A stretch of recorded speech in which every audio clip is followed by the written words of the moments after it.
Thomas ম্যাথে সবাইকে স্বাগতম। আমি আজকে জ্যামিতি পার্টটা নিয়ে ফার্স্ট টিউটোরিয়াল বানাচ্ছি।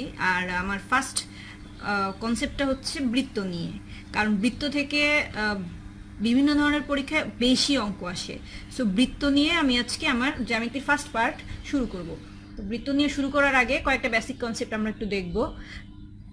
এটা যদি একটা বৃত্ত হয় তাহলে বৃত্তর চারিদিক বরাবর এর সীমা বরাবর ঘুরে আসলে যে সীমাটা আমরা পাবো সেটাকে আমরা বলবো হচ্ছে বৃত্তের পরিধি।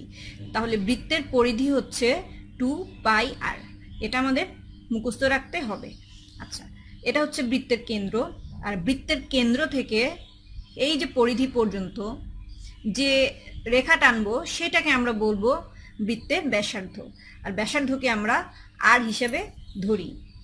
আর এই ব্যাসার্ধটাকে যদি আবার এই পাশ পর্যন্ত বাড়ানো হয় তাহলে টোটাল যে রেখাটা পাবো সেইটা হচ্ছে ব্যাস। আর তাহলে ব্যাস কি হয়ে যাবে, ব্যাসার্ধ আর হলে ব্যাস হবে 2r।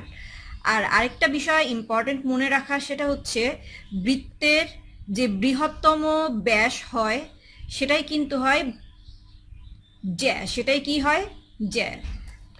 দেখুন আমি এখানে একটা রেখা টেনেছি এবং এটাকে আমি বলেছি জ্যা হিসেবে, এটাও একটা বৃত্তের জ্যা।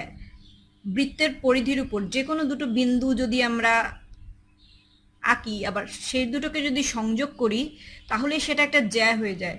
কিন্তু দেখুন সেন্টার বরাবর যে জ্যাটা সেটাই কিন্তু বৃত্তের বৃহত্তম জ্যা, আর এই বৃত্তের বৃহত্তম জ্যাটা কি, ব্যাস। ব্যাস, এই কয়টা কনসেপ্ট আমাদের বৃত্ত থেকে মনে রাখতে হবে।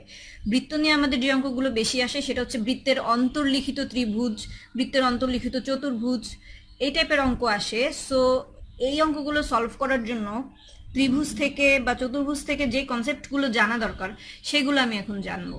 তাহলে চলে যাচ্ছি। আজকের অঙ্ক করতে গেলে আমার বর্গের কনসেপ্ট লাগবে। বর্গ কি, এমন একটা ক্ষেত্রফল যেখানে চারটা বাহুই সমান থাকে, আর বর্গের যে কর্ণ থাকে এই কর্ণ দিয়ে বেশি অঙ্ক আসে। সো বর্গের কর্ণের সূত্রটা আমি জানবো। দেখুন বর্গের কর্ণ হচ্ছে √2 গুণ বর্গের একটা বাহু, যে কোনো একটা বাহু। ওকে, আর যেহেতু আমি বললাম যে বর্গক্ষেত্রের প্রত্যেকটা বাহুর দৈর্ঘ্য সমান হয়, তাহলে আমাদের অঙ্ক করতে গেলে লাগে হচ্ছে ক্ষেত্রফল। তাহলে বর্গক্ষেত্রের ক্ষেত্রফল কি হবে, বর্গক্ষেত্রের এক বাহু স্কয়ার, এক বাহু স্কয়ার। তাহলে বর্গ থেকে আমরা দেখতে পাচ্ছি কর্ণ এবং ক্ষেত্রফল, এই দুটো জিনিস জানলে মোস্ট অফ অঙ্কগুলো আমরা সলভ করতে পারবো। এবার চলে যাব আমি ত্রিভুজের কনসেপ্টে। আচ্ছা, আজকের অঙ্কগুলো করতে গেলে আমার আরও লাগবে ত্রিভুজ। ত্রিভুজের অনেকগুলো বৈশিষ্ট্য আছে, আজকে আমরা একটা বৈশিষ্ট্য জানবো, বিকজ অনেকগুলো বৈশিষ্ট্য আমি মনে করি একসঙ্গে জানলে সেগুলো ভুলে যাওয়ার সম্ভাবনা থাকে। সো অঙ্কর সঙ্গে ম্যাচ করে যদি শিখি সেটা মনে রাখার পসিবিলিটি বেশি থাকে বলে আমি মনে করি। তো এ কারণে আমার এভাবে দেখানো। তো খেয়াল করুন, আজকে যে বৈশিষ্ট্য সম্পর্কে জানবো সেটা হচ্ছে, এটা যদি একটা ত্রিভুজ হয় তাহলে এর প্রত্যেকটা ভিতরের যে কোণগুলো থাকবে সেটাকে আমরা অন্তঃস্থ কোণ বলতে পারি। ওয়েল, তো এই যে ত্রিভুজ, ত্রিভুজের একটা বাহুকে যদি আমি বাড়াই তাহলে আমরা বাইরে একটা কোণ পাই, রাইট? এই কোণটাকে ধরে যদি আমি এক্স, তাহলে এই কোণটার সঙ্গে ভিতরের কোণের একটা সম্পর্ক আছে, সেটা হচ্ছে এই কোণটা সমান এই যে দুইটা বিপরীত কোণ আছে, দেখুন আমি অ্যারো দিয়ে দেখাইছি, একটা কোণ পি আর একটা কোণ কিউ। এই কোণটার মান হচ্ছে এই পি আর কিউ এর যোগফলের সমান। এই সূত্রটা খুবই গুরুত্বপূর্ণ আমাদের বিভিন্ন ধরনের অঙ্ক করতে গেলে। আর যেহেতু আজকে ফার্স্ট পার্ট, সবচেয়ে গুরুত্বপূর্ণ টপিকসগুলো নিয়ে আমি ভিডিওটা তৈরি করতেছি।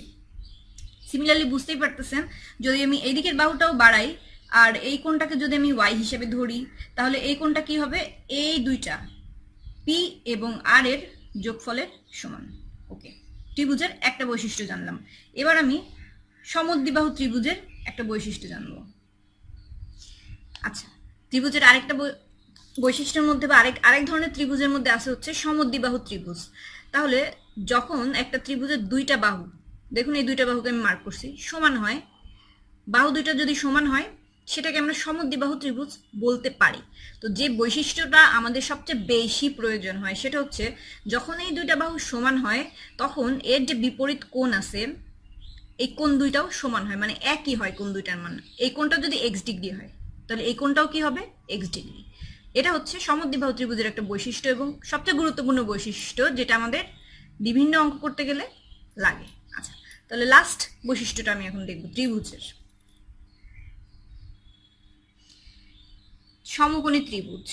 সমকোণী ত্রিভুজ হচ্ছে এমন একটা ত্রিভুজ যার মাঝখানে যে কোণটা সেটা 90 ডিগ্রি হবে। কি হবে? 90 ডিগ্রি হবে।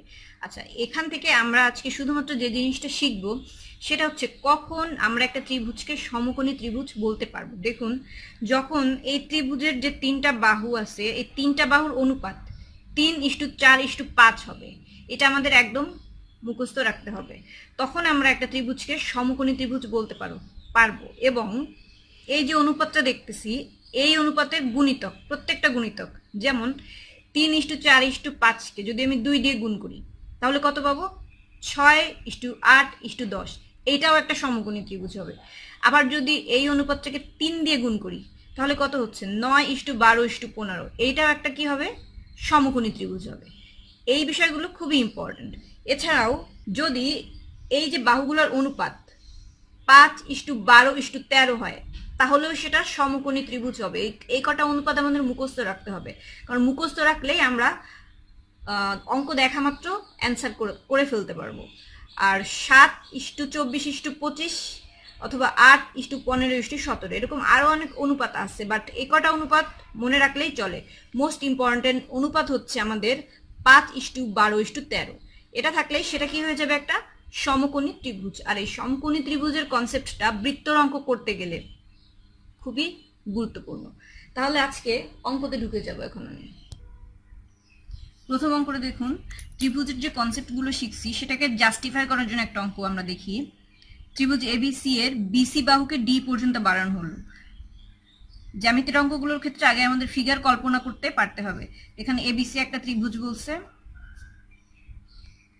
আর বলছে বিসি বাহুকে বাড়ানো হলো ডি পর্যন্ত। আচ্ছা, তাহলে কোণ এ এর মান দেয়া আছে 50 ডিগ্রি আর বি এর মান দেয়া আছে 80 ডিগ্রি হলে এসিডি কত? আই মিন এই কোণটার কথা বলা হয়েছে।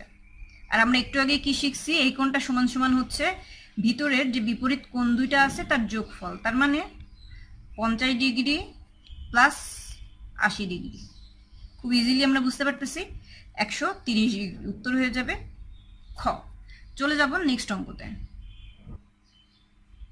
সেকেন্ড অঙ্কটা শুরু করব তার আগে এপার বাংলা এবং ওপার বাংলা উভয় ভিউয়ার্সদের কাছে আমার আবার রিকোয়েস্ট থাকলো, যদি ভালো লেগে থাকে আমার ট্রিক্সগুলো অবশ্যই আমার ভিডিওগুলোকে বেশি বেশি করে শেয়ার করুন এবং লাইক করুন, তার সঙ্গে কমেন্টস করে জানান কেমন লাগছে। ওয়েল, শুরু করি। কি আছে? 7 সেন্টিমিটার ব্যাসার্ধ বিশিষ্ট বৃত্তের অন্তর্লিখিত বর্গক্ষেত্রের ক্ষেত্রফল। আচ্ছা, প্রথমে কি বলা হয়েছে সেটা আমাদের ফিগারটা কল্পনা করতে হবে। একটা বৃত্ত বলা হয়েছে, তার ভিতরে একটা বর্গক্ষেত্র বলা হয়েছে, এটা হচ্ছে আমাদের ফিগার। এবার বলা হয়েছে 7 সেন্টিমিটার ব্যাসার্ধ বিশিষ্ট বৃত্ত। তাহলে খেয়াল করুন, আমরা শিখছিলাম বৃত্তের সেন্টার থেকে যে কোনো দিকে আমরা আঁকলে সেটাই হবে কি? তার ব্যাসার্ধ। আর এই ব্যাসার্ধটা কত দেয়া আছে? 7। আচ্ছা, আর এইটাকে যদি আমি বাড়াই দিই তাহলে আমরা কি পাবো? ব্যাস পাবো। ব্যাস কি বলছিলাম? ব্যাস হচ্ছে 2 ইন্টু আর। তার মানে এখানে কত? 2 ইন্টু 7 সমান সমান কত? 14। আচ্ছা, আর খেয়াল করে দেখুন, এই যে এটা আমরা 14 পেলাম, 7 প্লাস 7, এটাই কিন্তু কর্ণ, রাইট? এটাই কিন্তু বর্গক্ষেত্রের কর্ণ। আর কর্ণ থেকে আমরা কি পেতে পারি? বর্গক্ষেত্রের একটা বাহু পেতে পারি। তাহলে দেখুন, কর্ণ সূত্র আমি কি শিখছিলাম? √2 একটা বাহু, একটা বাহুকে আমি এ ধরলাম। আচ্ছা, এটা হচ্ছে কর্ণ। আর এটা সমান সমান আমি কত পাইছি? এখানে 14 পাইছি, রাইট? 14। তাহলে এখান থেকে আমি এর মান কি পাবো? এর মান পাবো 14/√2।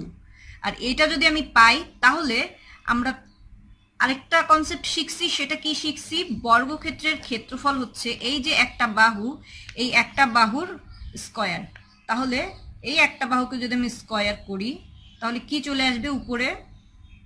14 গুণ 14, আর নিচে কত চলে আসবে? 2, রাইট?